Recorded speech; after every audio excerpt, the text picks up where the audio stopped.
Olá, sejam muito bem-vindos ao nosso Momento com o Especialista. Hoje, com podcast, com dois convidados para mais que especial. Hoje vamos falar sobre financiamento imobiliário.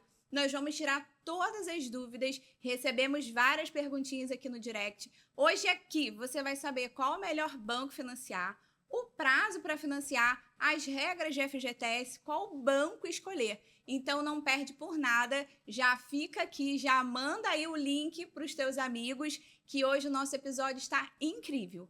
E hoje eu recebo dois amigos que para mim é uma honra receber vocês aqui. De antemão eu já quero agradecer. São duas pessoas, gente, que fazem parte da minha trajetória profissional. Desde quando eu entrei no mercado, o Marlon foi uma pessoa que fez parte do meu treinamento. Então, assim, muito obrigada por tudo. Se hoje eu estou aqui no podcast, se a gente tem a oportunidade de dividir a mesa, é porque um dia você estendeu a mão para mim. Muito obrigada, de coração. Eu que agradeço a oportunidade de estar aqui. Você sabe que você é minha irmãzona. Eu estou muito feliz de estar aqui hoje. Obrigada. Gente, a Patrícia, que é isso? Olha, para vocês que não sabem, a Patrícia teve um bebê que tem 1 mês e ela deixou a neném em casa para vir aqui dividir com a gente esse tempo dela, dividir com o conhecimento que ela tem. A Patrícia também faz parte da minha trajetória. Conheço a Patrícia há mais de 10 anos. A Patrícia já tem uma trajetória incrível também. Foi uma pessoa que já me ajudou muito. A gente já quebrou muita pedra aí no mercado. Então, amiga, eu só tenho que te agradecer por tudo, por você estar aqui também. É um prazer dividir esse momento de mesa com você, dividir o seu conhecimento com tantas pessoas que precisam. A gente sabe que o mercado é muito carente de profissional.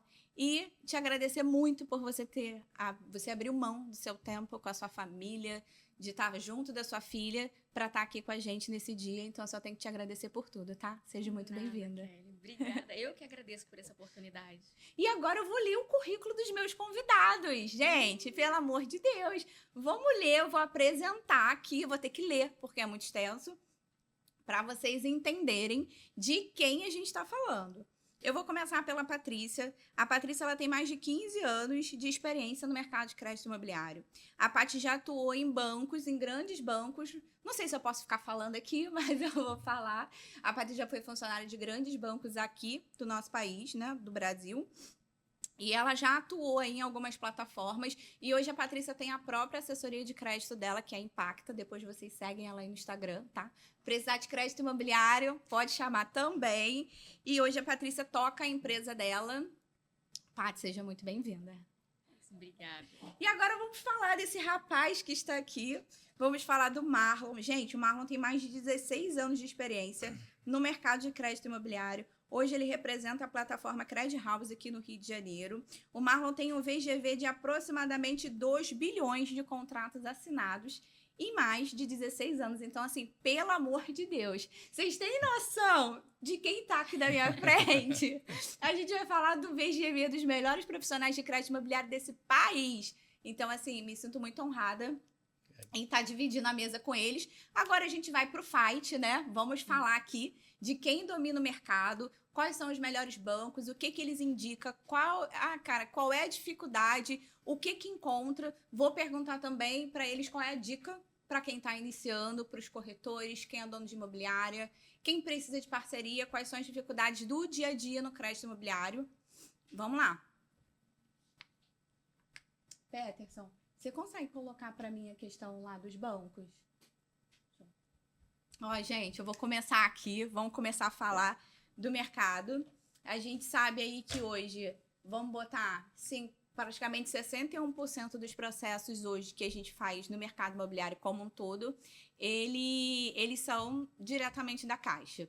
E a gente tem os outros bancos privados, né, que tá aí na briga, lutando. A gente sabe que fazer um processo Caixa não é fácil, né? E a gente tem a metade, vamos botar 40, vamos botar 60, 40, né? A gente tem alguns números aí que não são números que são expressivos, né? A gente tem o BRB que está iniciando no mercado, o Banrisul e o Banparaná, que são 2 bancos que estão iniciando, mas a gente pega aí, vamos botar 5 bancos de prateleira e o Banco do Brasil ali engateando. Sim. Então, eu queria entender, começar aí com a Patrícia.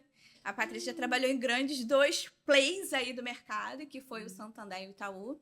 E eu queria entender de você, Patrícia, o que você acha que, com essa questão toda que a gente está tendo no Minha Casa Minha Vida, a gente, não sei se vocês já sabem, mas a gente teve uma atualização que vai começar agora no dia 16 de agosto, que a gente tem uma alteração da questão do LTV, do percentual de imóveis para imóveis usados, que vai ser agora 50%. Então, o cliente da Caixa ele vai ter que desprender de 50%, no caso, 50% do valor, ele vai ter que dar de entrada no imóvel. E agora, a gente tem a redução também do teto do limite do Minha Casa Minha Vida. A gente sai de 350 mil para 270. O que você entende com essa questão do Minha Casa Minha Vida? O que você acha que vai acontecer com o mercado? Você acha que vai abrir portas para os bancos privados pegarem esses clientes, essa fatia aí que ficou entre 270 e 350 mil? Você acha que a gente tem chance, enquanto banco privado, a produzir mais? O que vocês enxergam? Por favor, me ajuda, porque o mercado está todo mundo perguntando.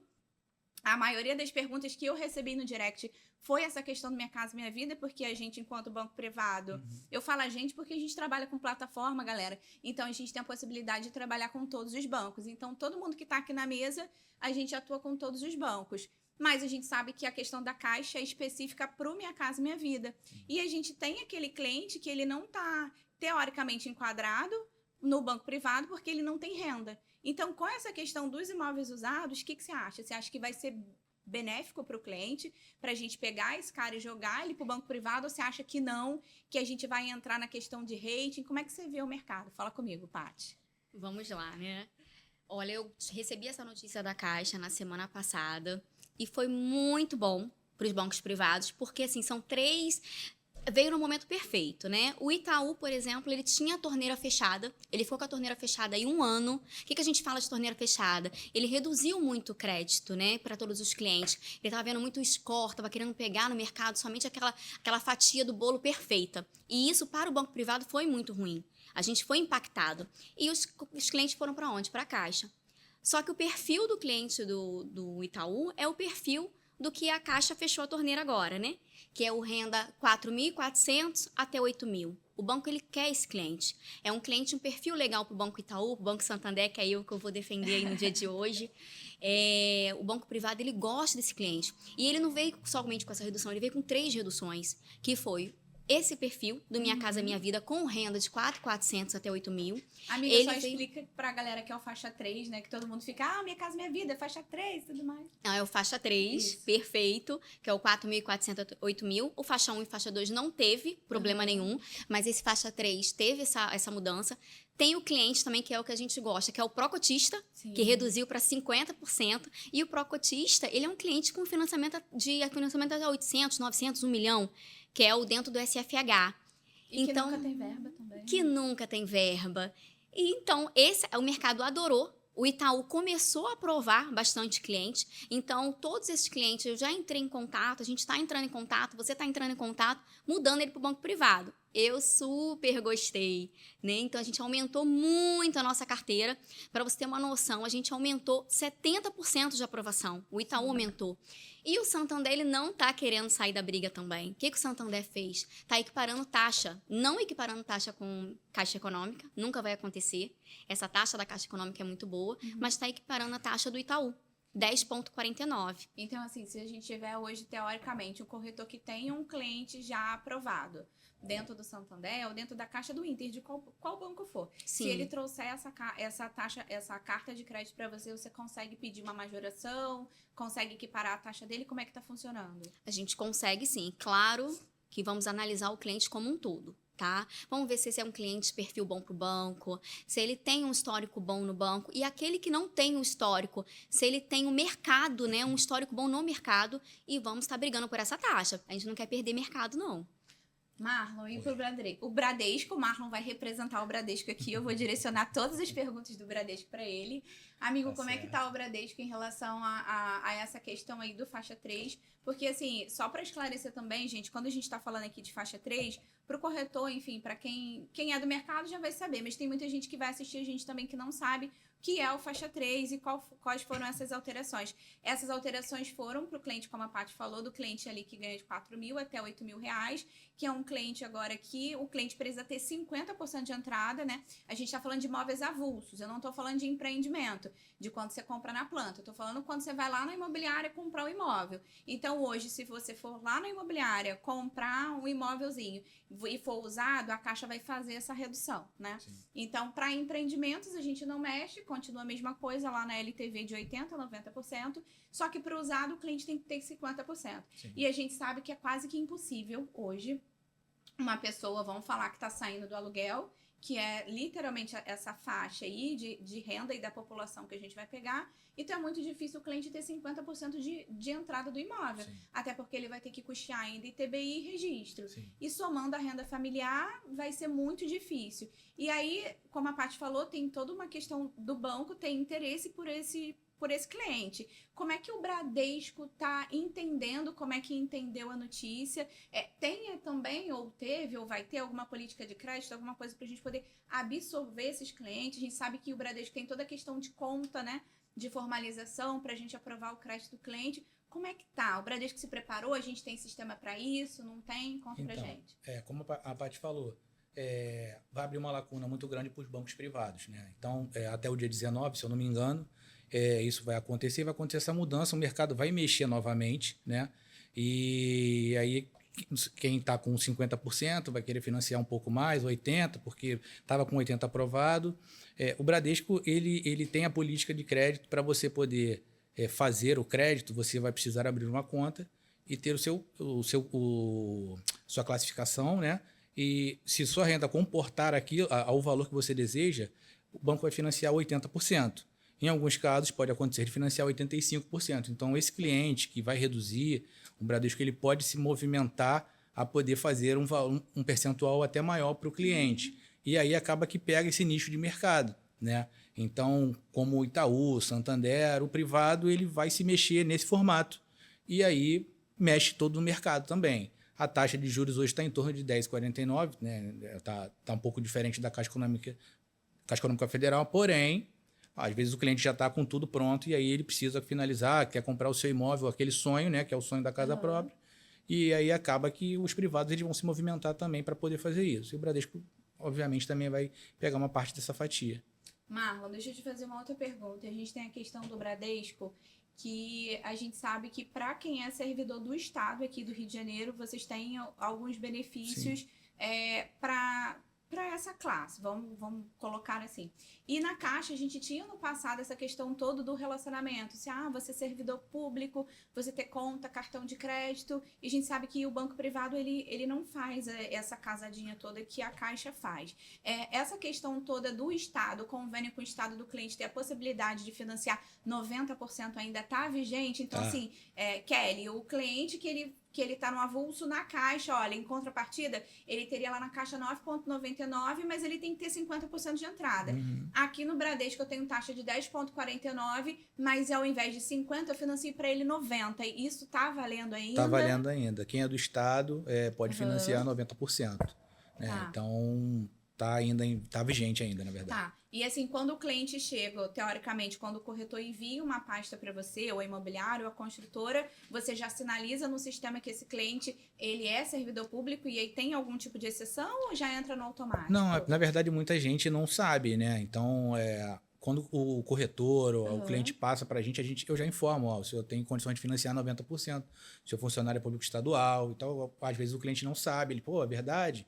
Então, isso muda um pouco a história do cliente, né? Na negociação do imóvel. Então, se ele tem aquela disponibilidade junto ao banco, então, para ele, acho que pode ficar um pouco mais fácil. Às vezes, o cliente quer fazer uma obra, alguma coisa nesse formato, ele guarda um pouco do dinheiro para poder fazer essa movimentação. Mas quando o cliente já chega, eu já identifico que ele é do Estado, eu já informo também. A gente tem um cliente que quer fazer 90%, tem cliente que não quer fazer 90%. Aí vai de cada cliente. Mas o benefício está ativo ainda. Tá. Paty, vou te fazer uma pergunta. A gente está falando dessa questão toda de LTV, de percentual que a gente consegue ofertar para o cliente. A gente sabe que a Caixa ela é muito fechada nessa questão em relação ao cliente. Vamos botar aqui a pauta que a gente está falando dos 50%. E a gente sabe que existe a possibilidade de despesas, mas é uma coisa também muito difícil, que a gente sabe que operacionalmente não funciona muito bem. Então, na maioria das vezes, quase 100% do financiamento da Caixa, ele não vem com essa questão de emprestar para o cliente o plus da documentação. E a gente sabe que isso no privado funciona muito bem e quase todos os contratos que a gente faz, a gente oferece para o cliente. Eu acho que no Bradesco a gente consegue fazer até mais que 80 ou não consegue? Pode chegar a até 85.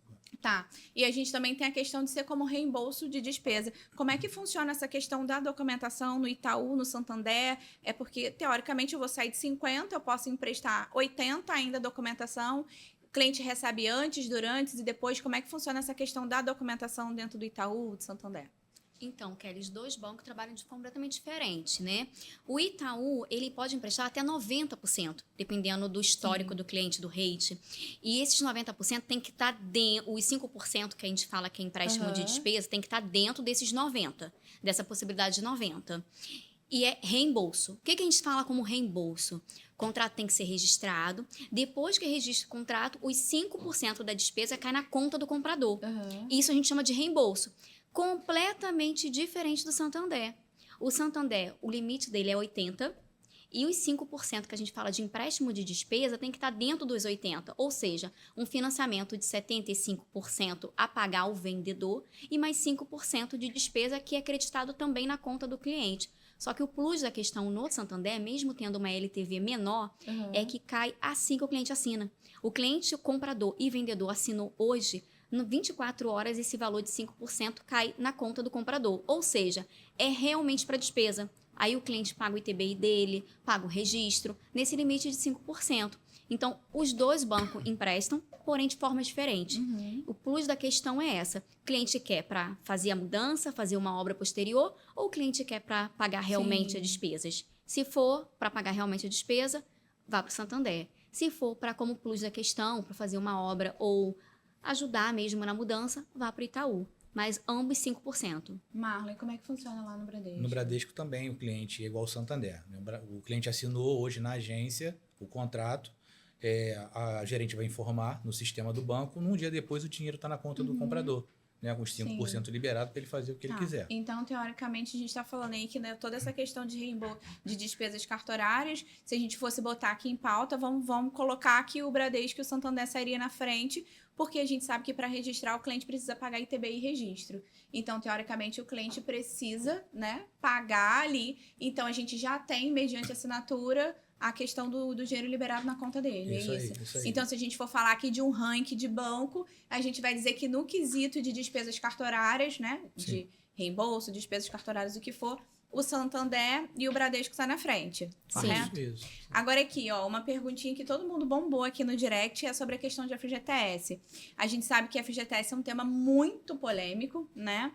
E todo mundo pergunta sobre FGTS. E uma das maiores dúvidas que todo mundo tem é assim, eu vou para utilizar a FGTS eu tenho que ser Caixa. Não. E eu sempre falo para todo mundo, a Caixa ela é o conselho curador da FGTS. Mas o cliente ele pode fazer o financiamento, sim, com os outros bancos não tem problema nenhum. Então, assim, como é que a dificuldade que vocês têm em relação ao atendimento corretor, Kelly, utilização do FGTS, você acha, Patrícia, que de fato, quando o cliente vem para você, ele também vem com essa mente? A gente tem a questão também do FGTS à vista, que a gente sabe que todo mundo faz, mas literalmente sempre cai ali no colo da Caixa. Então, assim, como é que é os clientes que você recebe? Você tem muito essa dúvida também, até você aproveita e já esclarece aí para todo mundo essa questão de utilização de FGTS que pode ser em qualquer banco. Ótimo. Tenho muito essa dúvida. Os clientes que usam FGTS, a primeira pergunta que eles fazem é: como é que vai ser? Eu vou ter que pegar meu FGTS na Caixa primeiro para depois ir para o banco privado? Não. O processo, ele é junto com a análise jurídica. Eu arrisco a dizer que o processo de FGTS com Itaú, ele é mais rápido que a Caixa. Por que eu arrisco essa informação? Porque a Caixa ela pede de 3 a 5 dias úteis para ressarcir o FGTS. É uma etapa anterior à conformidade. Para quem não conhece, a conformidade é o jurídico, né, dos bancos. Então, ele tem esse prazo. O Itaú não. O Itaú é 24 horas. E é no final do processo. Assim que o processo está ok para emitir, depois da confirmação de valores, envia para ressarcimento do FGTS e o retorno é com 24 horas. Então, quero esclarecer que não tem nenhuma burocracia, a documentação é a mesma que você teria que apresentar para utilizar na Caixa Econômica também Federal, então não tem mudança nenhuma, não tem alteração nenhuma, é um processo simples e quem vai te auxiliar nesse débito de FGTS é a sua assessoria, ou Exata Assessoria, ou Impacta Assessoria, ou a Credit House. Então a gente faz essa etapa de FGTS, não tem problema nenhum. No Santander, a gente fala um pouquinho diferente em questão de prazos. A única alteração é no prazo. O Santander também funciona da mesma forma, é depois da confirmação de valores, porém o Santander ele pede 5 dias úteis para debitar esse FGTS e logo em seguida emitir. Então, teoricamente, se a gente estivesse falando de um processo de utilização de FGTS, o Itaú seria mais rápido. O Itaú seria mais rápido, porque o processo é 24 horas no Itaú e 5 dias úteis no Santander. Mas a documentação é a mesma. E lá no Bradesco, No Bradesco também funciona a mesma coisa do privado, pode sacar sem problema nenhum. O que a gente recebe muitas das vezes é a documentação, né? A documentação é que fala, não só quando vem pra gente, mas também quando chega pro corretor. Sim. A gente sabe, né? A gente lida com pessoas e essas pessoas, elas às vezes tiram uma foto, e, enfim. Sim. E aí, às vezes, pode isso demorar um pouquinho, né? Na análise da documentação, para você poder enviar. A gente que trabalha com isso o tempo todo, a gente quer que o contrato saia o mais rápido possível. E aí parece, entrou o FGTS, parece que é um terror, mas não é um terror nenhum. É que a gente tiver com a documentação certa, tudo direitinho, acho que o processo flui, né? Tem essa diferença referente a Itaú e tudo mais, Caixa, enfim. Mas basicamente funciona no mesmo formato, pode sacar também pelo Bradesco sem problema nenhum. E é a documentação, né? Sim. É a documentação que vai falar. Marlon, assim, vou te fazer uma pergunta que eu recebo sempre. Olha lá. Não, eu recebo sempre, Pelo assim. amor de Deus. Não, é tranquilo. Eu recebo sempre essa pergunta, às vezes, até dentro do processo mesmo, comprador e vendedor.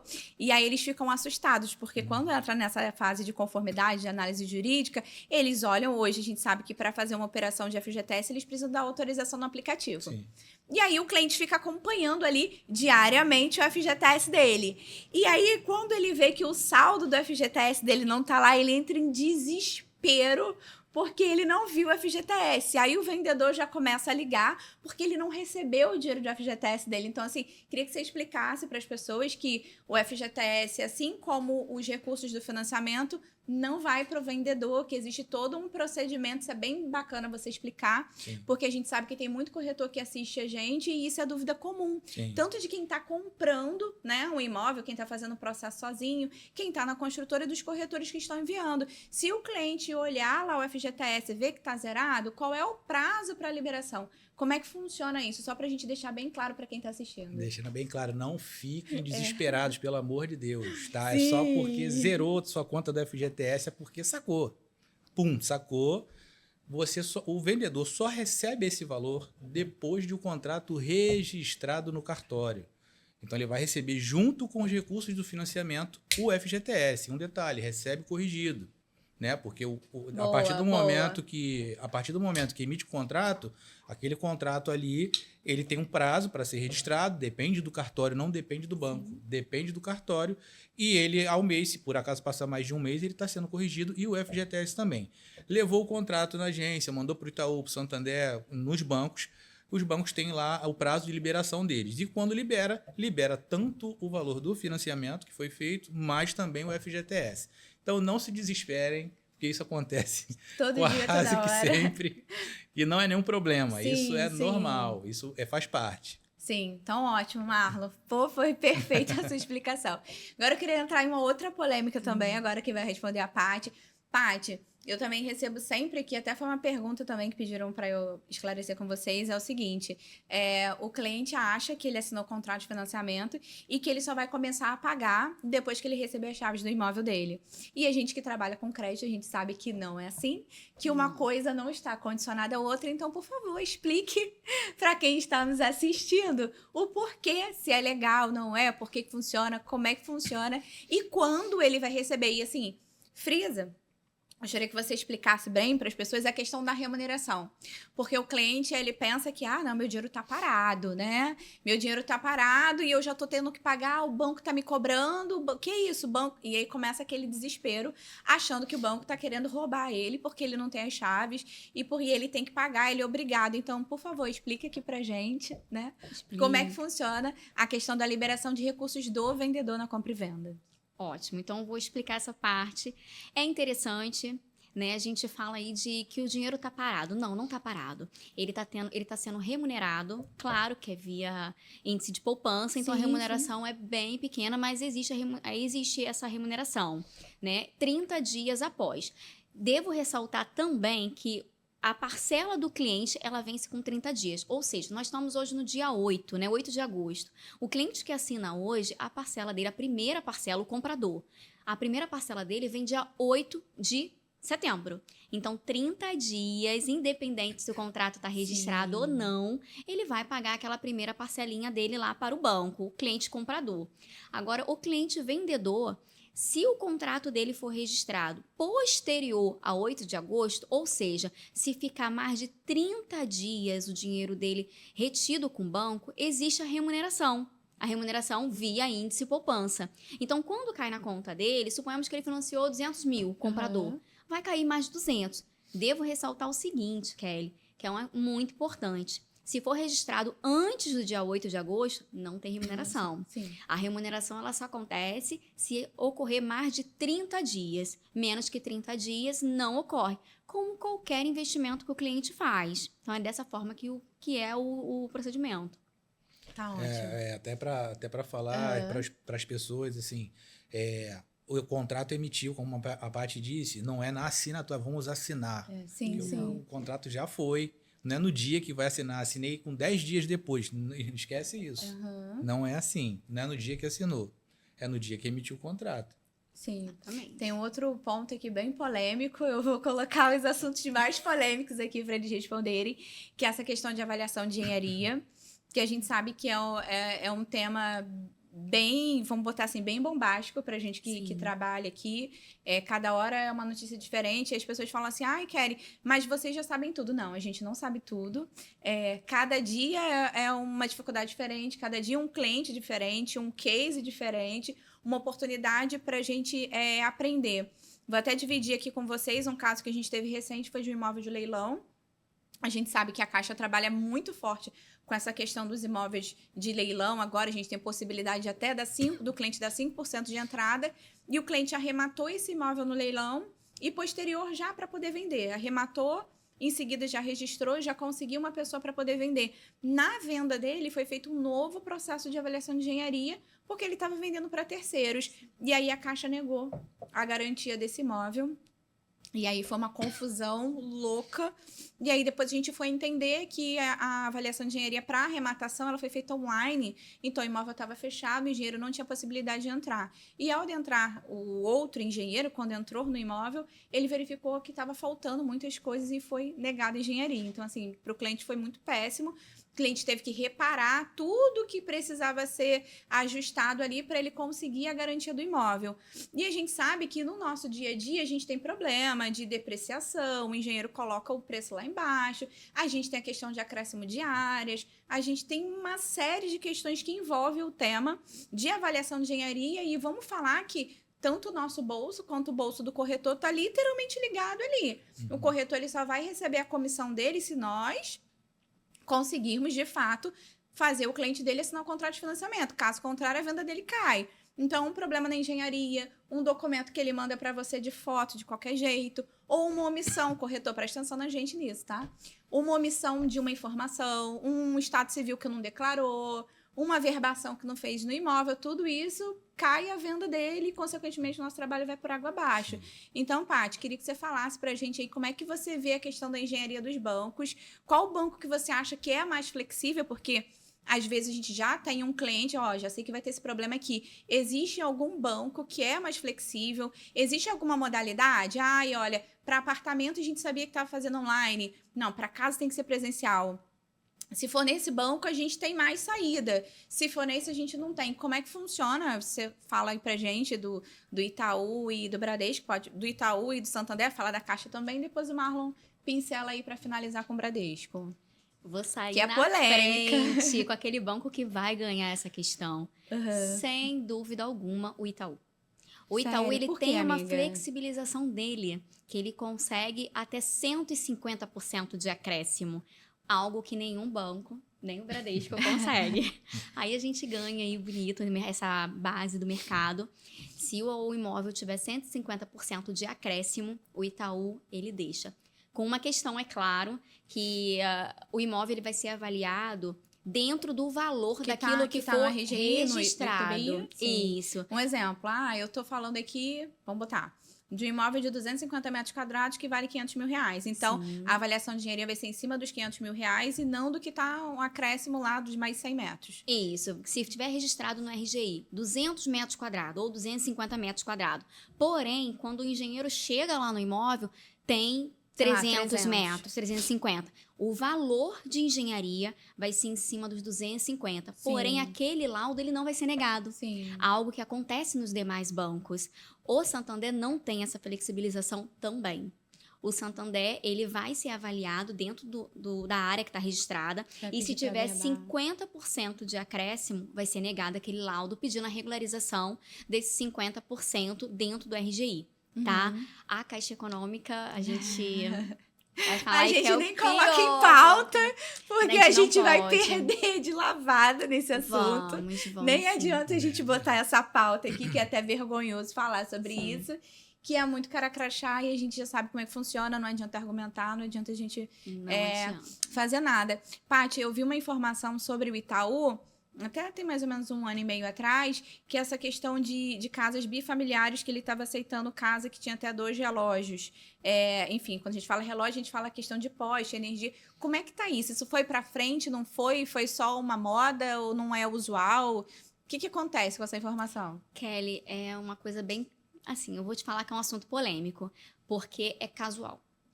É um engenheiro que vai lá e ele avalia. Infelizmente, eu tive há pouco tempo um caso até negado por essa questão, que era um imóvel bifamiliar e infelizmente foi negado. Quando a gente colocou em pauta essa questão, né, sim. que você ficou sabendo de 1 ano e meio atrás, Sim. que tá no manual do Itaú, mesmo assim não teve questionamento, não teve discussão, foi negado mesmo, então fica a critério do engenheiro. Isso é uma pauta bem polêmica. Ficou a critério do engenheiro e foi negado, não teve defesa. Tá? Infelizmente. Paty, explica pra gente aqui, mais pro corretor que tá assistindo a gente, como é que funciona um processo de avaliação de engenharia. A gente sabe que tem vamos botar assim, uma esteira, né? Desde quando o processo entra para você, até chegar na engenharia. Quando faz a convocação, o engenheiro vai lá no imóvel avaliar o quê? Para que serve essa famosa avaliação de engenharia e quais são os valores cobrados hoje pelo Itaú e pelo Santander? Você me colocou numa furada. Mas vamos lá. Vou falar do Itaú e de Santander de novo, né? Teve uma regra no Bacen que antigamente, a gente está falando de 2 anos atrás, aí o valor era 3.420 do Itaú e 3.500 do Santander. Porém, era um valor absurdo. Então, a gente teve uma regra do Bacen e esse valor caiu muito. Hoje, o Itaú, ele cobra até 1.490 e o Santander até 2.100. E como é que o cliente paga isso? Débito em conta. Não pode incluir, tá? No processo. É algo que mudou também. Marlon, vai guardando que essas perguntas são para você também. Não pode mais incluir. É debitado da conta do cliente até o dia da emissão. No dia da emissão do contrato. Ou seja, se o cliente... vou falar uma coisa aqui que vai ser bom para o cliente, mas vamos lá. Se o cliente não emitir o contrato, ele não paga. Sim. Em nenhum banco, nem o Itaú, nem o Santander. Sim. Agora, se emitir, no dia da assinatura do contrato, é debitado esse valor da conta do cliente. E por que esse valor, Patrícia? Para quê? Uma engenharia 1.490? Não é só engenharia. A gente fala, porque na Caixa Econômica, a gente fala que o valor de engenharia é 750, né? Que também não é, né? Que também não é, mas é 750 Sim, a Caixa fala. O Itaú não, e o Santander não. A gente fala de processo contratual. É todo o processo que envolve análise de crédito, análise jurídica e a engenharia, tá? Que tem processo que o engenheiro nem vai no local, mas fez parte. Teve que ser avaliado, teve que pegar uma avaliação remota, tem lá as fotos do seu imóvel. Então, é até 1.490. Tá. E no Santander até 2.100. Pode acontecer, como você já até pincelou aí, do engenheiro não ir. Quando acontece isso? Quando a possibilidade, quando é apartamento. Casa, esquece. Caso o engenheiro realmente vai no local. Agora, quando é apartamento, pode ser que o engenheiro nem vá, mas o valor vai ser cobrado da mesma forma, que faz parte do processo. Bradesco, seu Marlon. Eu vou levantar eu vou colocar... Uma polêmica. Vou colocar Polêmicas, Brasil! Informações aqui para os corretores.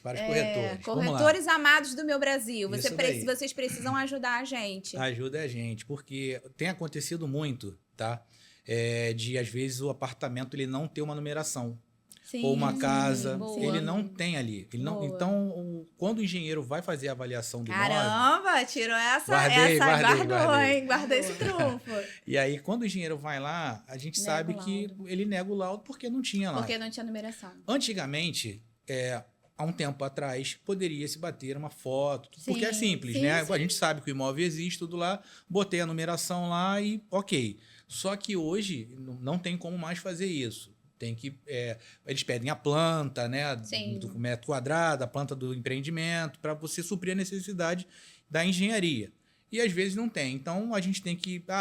Vou botar lá o número, ou às vezes a gente tem que cancelar a engenharia, esperar ela ser cancelada, voltar com uma outra avaliação. Aham. Então isso é importante. Muitas das vezes, quando os corretores estão fez a captação, não só apartamento, mas casa, ter lá a informação e já se ligar. O engenheiro vai ligar. Quando é casa ou cobertura, eles vão.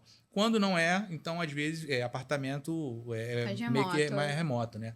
Então, isso é uma dica, né? Também para eles, porque isso a gente pega sempre, a gente passa por isso. Todo dia, toda hora. O Bradesco também, como o Itaú e o Santander, debita-se da conta, emitiu o contrato. Emitir o contrato tem que ser na mesma hora. Porém, a gente sabe que são coisas sistêmicas. Não, de repente, não bate no mesmo dia, bate 5 dias depois. Então, é sistema.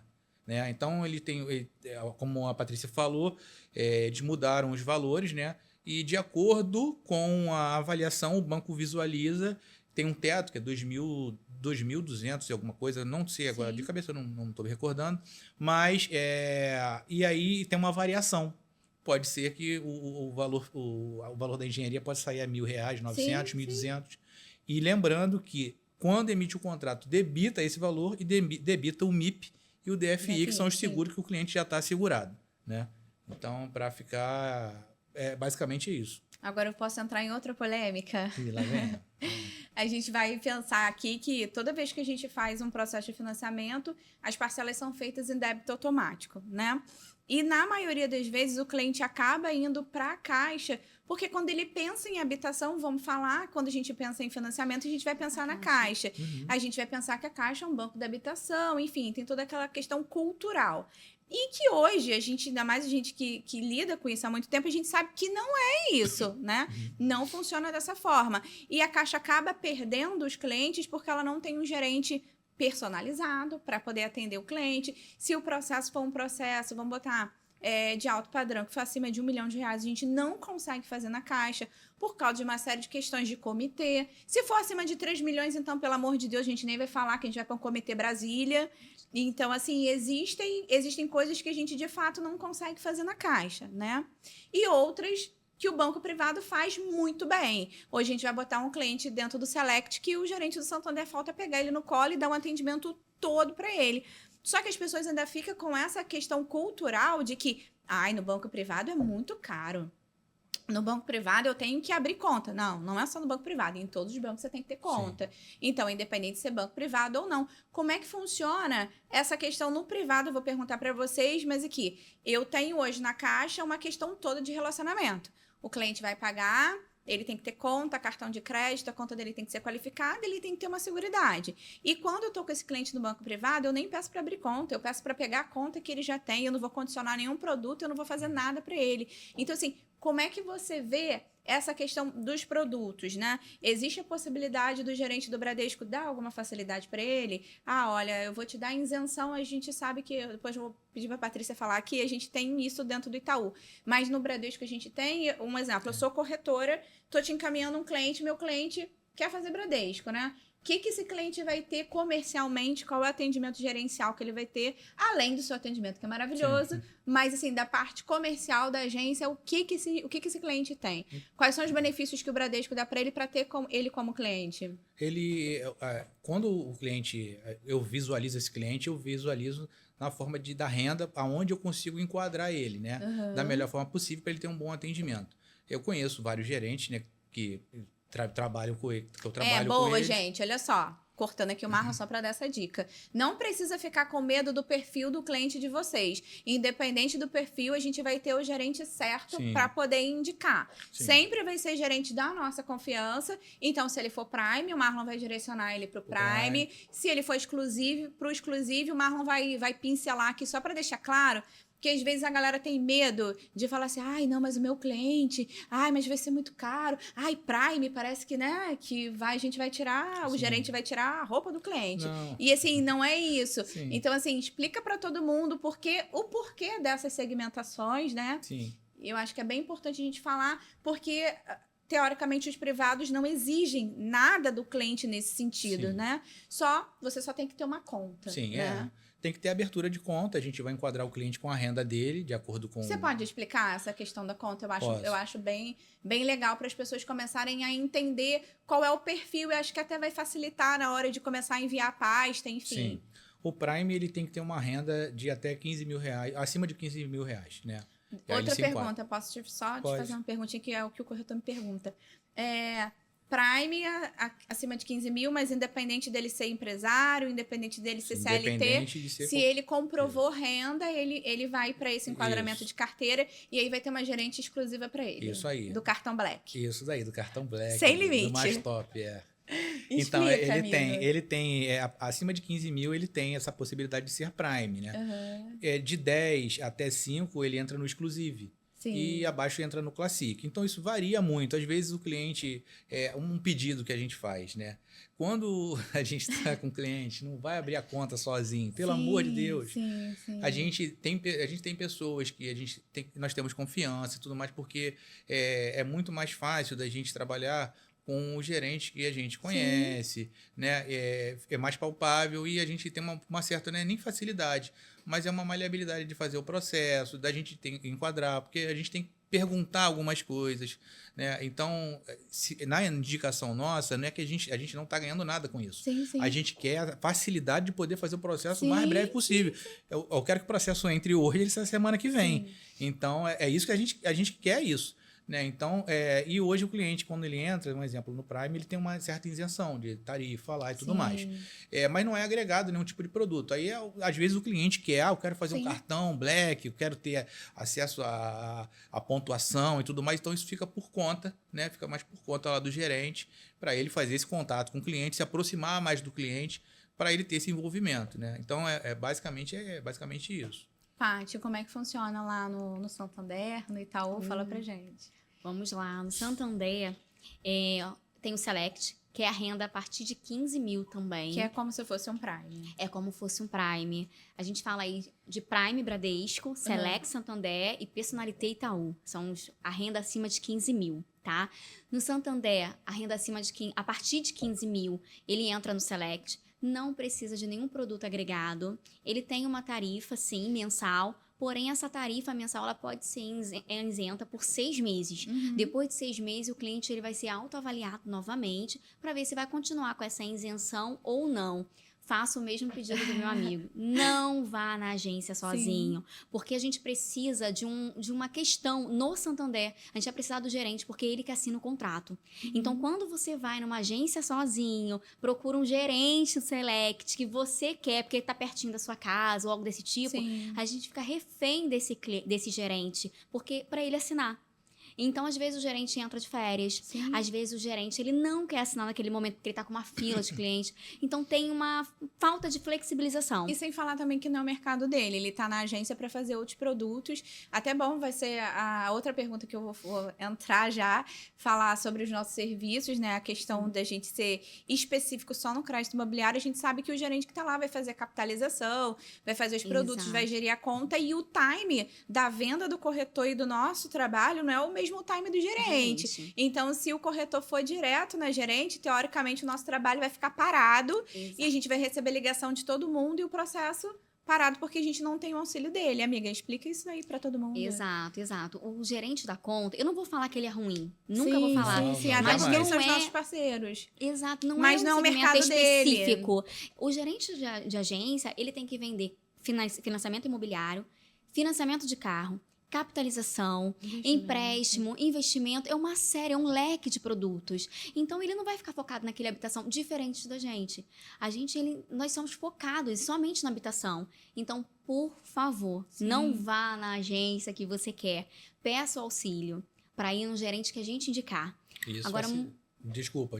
Não, Pode falar. Isso facilita não só a nós, facilita aos corretores corretor. também. Corretor né? e ao próprio cliente. É. Porque às vezes o cliente ele assina uma promessa de compra e venda Sim, ele tem com um um prazo prazo. para registrar. É. Então facilita a todos, todos os nós, né? Uhum. E no Itaú, eu vou falar um pouquinho diferente. O Itaú Personalité também é 15 mil, porém tem uma brecha.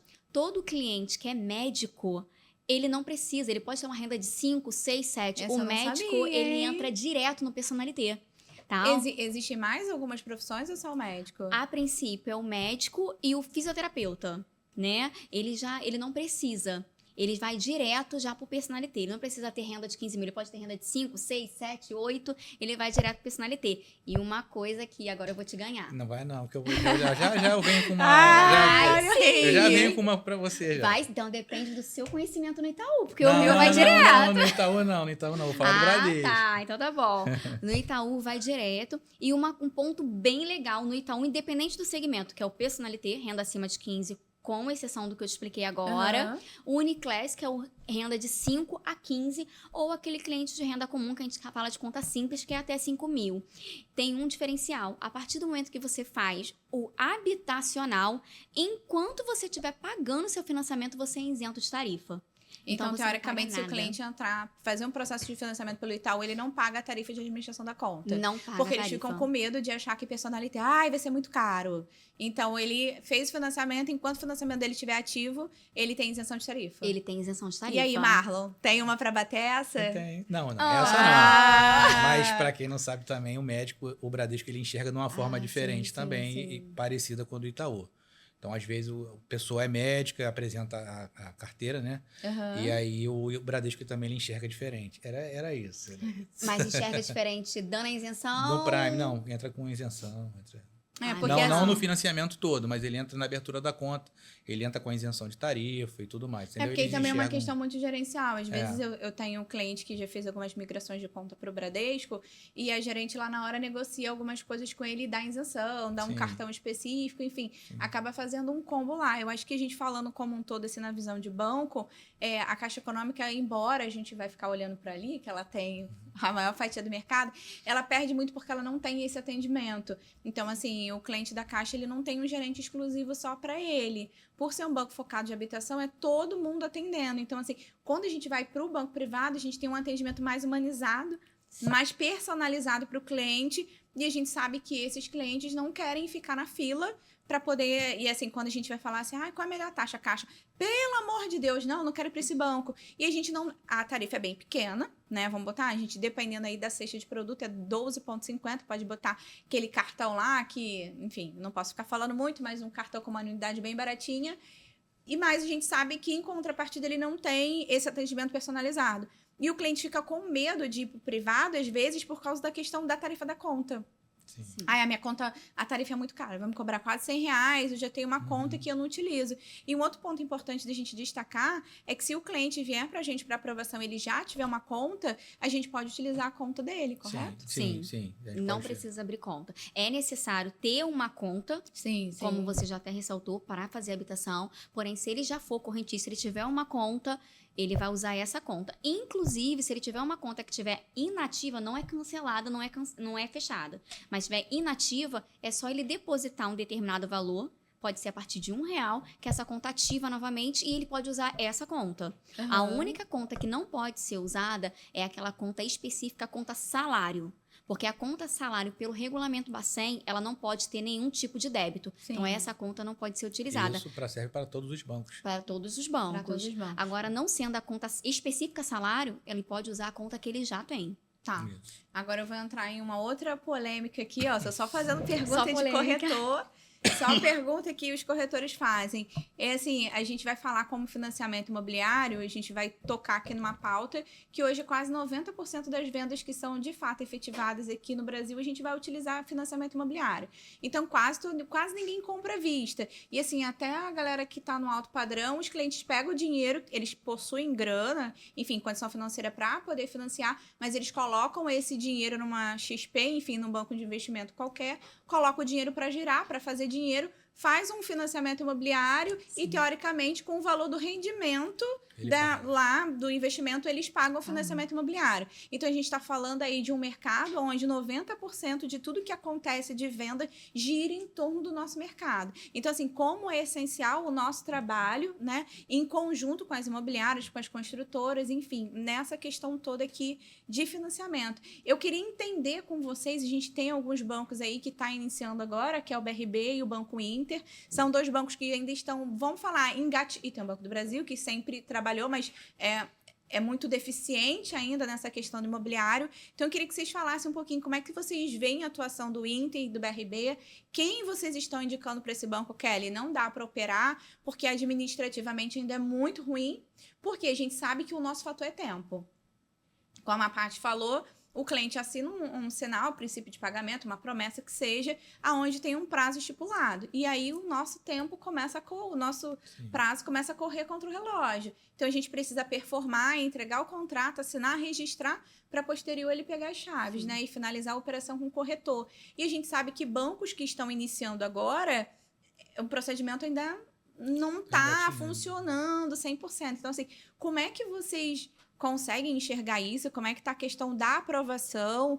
Cara, Kelly, a gente não tá conseguindo operar porque é muito deficiente. Não aprova, porque a gente vai falar assim, a gente tem aí um cliente, vamos botar, e Caixa a gente aprova na hora, Itaú a gente aprova na hora, Santander e Bradesco, se o cliente estiver tranquilo, a gente aprova na tela, sem precisar homologar a documentação. Jogou lá, já aprovou. Como é que funciona o BRB? Como é que funciona o Inter? Aí a gente divide, Patrícia pode começar, depois o Marlon. Acho que a gente vamos fazer um bate-papo aqui. Porque eu acho o seguinte, o cliente muitas das vezes ele já vem cotando na internet. Então ele acha que o que ele cotou na internet é uma coisa... não, isso aqui é muito... Aqui é bem interessante falar da questão do procedimento do Inter e de tudo que o cliente precisa fazer, né? Sim. Do Inter e do BRB. Quer passar o Inter para mim? Não, vai falar pode melhor. falar do BRB. Não, mas é porque às vezes o cliente ele vem já com opções pela internet. Então, assim, um exemplo, ele vê o BRB com uma opção muito boa, porque a taxa está muito baixa. Acho que estava 7,99, não é isso? Sim, o BRB é um banco que eu não consigo falar muito. Para mim, eu não consigo operar ainda com o BRB, mas ele é um banco. Questão de taxa, você falou do cliente, ele vem cotando. Hoje o cliente, ele vem mesmo fazendo essa cotação via internet. Então, quando você vai fazer uma simulação pelo BRB, a taxa dele está muito competitiva, até melhor, a taxa dele está até melhor do que um SFH da Caixa Econômica Federal. 7,98, uma taxa hoje que nós não temos aqui no mercado. Nunca nem tivemos. A gente vai falar dessa taxa aí no Itaú, quantos anos atrás? 5. A gente vai falar de 5 anos atrás, antes da pandemia. Mas é um banco muito difícil de operar. Então, o cliente, ele tem que realmente pesar essa questão. Eu quero a taxa, mas eu tô disposto a sentar e esperar, não ter tempo. Juros desse lado Exatamente, não ter tempo para assinar. Então, ele está disposto a isso. Se ele estiver disposto a isso, o BRB é uma opção. Mas, de verdade, eu não estou nem apta a falar do BRB. Vou deixar ele para você. Não, eu também. Não, eu só levantei essa bomba para você. Passo ou repassa. Na verdade, eu levantei isso porque, realmente, o cliente hoje está muito mais antenado a tudo. Então, assim, teoricamente, você está falando para mim que o cliente, quando chega para você, ele já fez toda uma pesquisa e ele já sabe, né? Porque hoje é igual o Google acha que é médico. Basicamente isso. Mas, assim, a gente, na verdade, eu direciono o cliente na melhor esteira possível, né? A gente tem um plantel de bancos ali, o cliente vem, não, eu quero esse banco, porque aí a gente, obviamente, vai falar a respeito, né? Olha, esse banco é nesse formato, essa é a nossa função, de especificar para o cliente o que é passar para ele a realidade, né? Então, e aí é a opção dele escolher se ele vai querer esperar, se ele não vai querer esperar, porque tudo nosso é rápido. Não é rápido, não. A gente, lembrando, gente, a gente quer emitir o contrato dentro do mês, só que não Corretores, depende, por favor, é isso que a gente quer. Da mesma forma que vocês querem finalizar a operação para receber a comissão, a gente também, como o nosso trabalho não é comissionado por vocês, por ninguém, pelo banco, a gente recebe por produtividade, por comissionamento, então precisamos assinar os contratos para receber. Caso contrário, a gente não tem remuneração. E ressaltando uma coisa aqui, lembrando que a gente quer emitir o contrato dentro do mês, porém a gente depende do quê? A gente depende também do banco. Então, são coisas que a gente quer agilizar tudo, porém a gente está sempre dependendo de alguma coisa. Se a gente fosse o banco, Ó, na hora, Tom, tá aqui, um dia estava registrado o contrato. E aí, quando a gente vai falar nessa questão de emissão de prazo, a gente vai falar muito como a gente já bateu esse papo, assim, lá no início, muito da qualidade dos documentos que vêm pra gente. Sim. Então, assim, se eu tenho um processo redondo, teoricamente, o meu tempo de emissão de análise jurídica é muito mais rápido. Sim, com Se eu certeza. tenho um cliente que colabora, hoje a gente vai falar aqui que a gente faz processo mital online. Sim. A gente assina digital. Eu não sei como é que tá no Bradesco, se a gente já tá nessa vibe, assim. Eu tenho um processo do Itaú que eu fiz recentemente de um cliente que estava em São Paulo. Cara, eu fiquei assim, meu Deus. Até o registro foi tudo, Kelly, envio TBI, entrega... Caramba, daqui a pouco eu já tava com o registro pronto. Eu falei, cara, e aí? Não, a gente já fez tudo. Eu falei, meu Deus, já foi, tipo, muito rápido. Sim. Então, assim, a gente tem a celeridade que a questão do envio dos documentos vai, teoricamente... Sim. Vai contabilizar, que a gente chama de SLA, a nossa SLA. Então, quanto melhor é a qualidade dos documentos, as informações para a gente poder fazer análise de crédito e seguir com a emissão, o prazo é menor. Sim. Não adianta falar, não, porque fulano faz... até levantar essa bola com a Paty.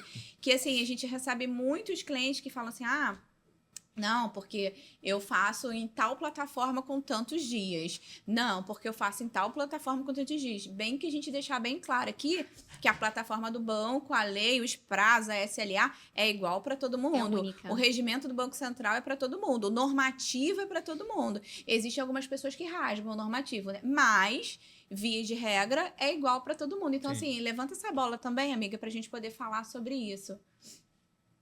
Vamos lá, continuando o Pra BRB. você. Não, pode seguir, só falei aquilo, mais para o pessoal saber mesmo. Sim, só ressaltando o que o Marlon falou, o cliente ele é bem antenado, só que ele tem que estar antenado também que o BRB não tem prazo. Eu não sei, você já conseguiu fazer algum BRB? Não, Eu fiz. ainda não. Você conseguiu fazer e demorou quanto tempo, Kelly? Mudei para entrevistar. Então, eu fiz um processo pela BRB. Primeiro a gente vai entrar, que a gente não tá falando de instrumento particular. BRB é Sim. escritura pública. Exato. Né? Então, eu demorei 3 meses e meio para poder fazer um processo do BRB. E é importante ressaltar que a gente, enquanto banco privado, enquanto Caixa Econômica, a gente vai operar em qualquer lugar do Brasil. Sim. Então, eu consigo contratar um cliente que está fora do Brasil por procuração, ou então fazer online, de boa. O BRB hoje, ele só faz processo de financiamento nas cidades que ele tem agência física. Então, um exemplo, se eu tiver numa cidade do interior de Minas Gerais, eu não consigo operacionalizar com o BRB, porque lá não tem agência. Porque quem faz a assinatura é o gerente da agência. Então, assim, no Rio, capital, ok. Mas se eu for para a cidade do interior do Rio de Janeiro que não tem agência, eu não consigo operar. Demorou 3 meses através de um processo de escritura pública. Sim. E tudo muito online, assim, foi um tormento. E outra coisa, eles ainda exigem um combo, igual o da Caixa Econômica, do qual você tem que passar salário, enfim, tem uma série de questões para você poder fazer. E, além disso, um outro ponto, hoje a gente não pede certidão nenhuma. A gente, de Sim. fato, nunca pediu certidão para o vendedor, né? O vendedor apresenta a certidão de anos reais, a matrícula de imóvel, espelho de IPTU, e lá no registro que ele vai apresentar, na verdade, bem reduzido agora. Quiser, né? Se ele quiser uma interdição tutela, alguma coisa. Mas no BRB é como se fosse uma escritura pública, aonde o rol de certidões, mesmo sendo isento pelo CNJ, o cliente precisa apresentar tudo. Entendi. Tudo. Então, é uma escritura pública e precisa de todas as certidões. A gente vai cair... Não sei se você lembra, quando a gente fazia alguns processos de assessoria como Polpex, que você envia um documento e que já E depois perdeu a pede validade do outro. Aí faz uma análise, daqui a pouco, meu Deus, volta... Você volta para o final da fila de novo. Mas eu já te entreguei documento. Não, mas já venceu. Pede de novo. Então, assim, é um processo horroroso. Gente, me desculpa, aqui é público, não sei nem se o BRB vai me processar. Mas, assim, administrativamente ainda é muito burocrático. Você falou agora, eu lembro do meu início no crédito imobiliário, Sim, que era sim. assim. Trabalhei num banco e, na época, ele pagava o vendedor com o protocolo. Com o protocolo. Mas só que eu tinha que apresentar toda essa documentação. Sim, As sim. certidões, tudo. Era um negócio diferenciado, né? Mas vai... Então, o BRB ele começou aí no mercado como há 15 anos atrás. Sim. Três estruturas de 15 anos atrás. Tá. E agora vamos pro Inter, você perguntou do Inter, né? Ele olhou pra mim porque ele sabe, eu tô conseguindo emitir no Inter. Sério? A gente consegue emitir no Inter em menos de um mês. Eu acho que o Inter, ele ainda é muito lento, ele tá engatinhando, eu tô vendo ali que ele nem aparece ali no ranking, ele nem tá né? aparecendo. Pra quem não sabe, esse ranking aqui é pela BCIP, Uhum. né? Que é a entidade aí que faz toda a questão de fiscalização e, enfim, controla os índices do mercado. Ele nem entrou, nem sei por que entrou o Banrisul. Esses 2 bancos aqui, eles fazem muito no Sul. Muito, muito, muito, muito. E a gente segue o líder na Caixa, Bradesco. Não sei porquê. Eu até. Isso aqui. O Bradesco apareceu então, maior do que o Itaú. Isso aqui é de julho. Não é possível. Eu até fiquei, gente, Bateu. mas o Itaú venceu, o Bradesco venceu o Itaú. Achei meio que. Venceu, bateu. Mas, Eu vou te falar né? por que ele venceu. Isso aí é do trimestre. E é quando eu falei que o Itaú verdade. estava com a torneira fechada. Verdade. Quando o Itaú fechou, né, o crédito, o Bradesco abriu. Foi por isso que ele tá ali na frente, 1% do Itaú. Mas isso já vai mudar agora, nesse trimestre, porque a gente já começou a fazer bastante crédito no Itaú. Então pode ter certeza que o Bradesco vai sair ali da segunda posição e vai aparecer o Itaú. Agora, voltando aí no Inter, o processo do Inter, ele é mais moroso, só que entender o processo, Sim, né? Não é qualquer perfil, porque o Inter ele não entra aí na briga de taxa. O Inter ele gosta de praticar aí uma taxa de como que tá? 10%, porém com IPCA. IPCA. Sim. Então é muito diferente. Ele não faz, é o único banco aqui desse ranking que a gente está falando, em Bradesco, Itaú, Santander, que não faz 35 anos. Faz 30. Ele faz 30 anos. Ele tem a É inclusão boleto de ou conta? despesa, conta, tem que também. abrir a conta. Ele faz a inclusão de despesa, só que ele é 75%. Então é 70 mais 5. Então na LTV ele também perde dos bancos que a gente está falando aqui agora. Ele perde na LTV, ele perde na taxa. Então é por isso que é um banco ainda que não está aparecendo nesse ranking. Mas vai aparecer. Só que ele vai aparecer porque ele faz o processo em um mês. É só você entender o processo. Ele tem aprovação automática, agora aprovação na tela. E uma coisa maravilhosa, que tem a plataforma Corban agora, tá? Vai ser apresentada para os Corbans agora nesse mês, no mês de agosto. Ele tem a plataforma Corban, onde as assessorias vão conseguir trabalhar diretamente. Ai, que bom. A aprovação na tela já começou esse ano, então a gente consegue aí fazer um processo. Teve um processo meu, experiência, que o Marlon pode estar falando aí que a cliente fez pelo Bradesco e o negócio não andava. A gente tirou do Bradesco. Que perdeu o cliente. A gente tirou do Bradesco e emitiu pelo Inter no mesmo mês. Que bom. Então, é um processo legal. Agora, quando o cliente tiver FGTS, meu Deus. não vá pelo Inter, tá? Porque o processo de FGTS do Inter ainda é bem moroso. Aí a gente nunca vai falar desse case de sucesso de um mês. Mas o case que você falou agora de sucesso, a gente emitiu um contrato no Inter com 8 dias. Meu Deus. Então aconteceu. Não, eu falei pra ela falar. Eu já emiti esse meu case de sucesso, foi no Itaú em 5.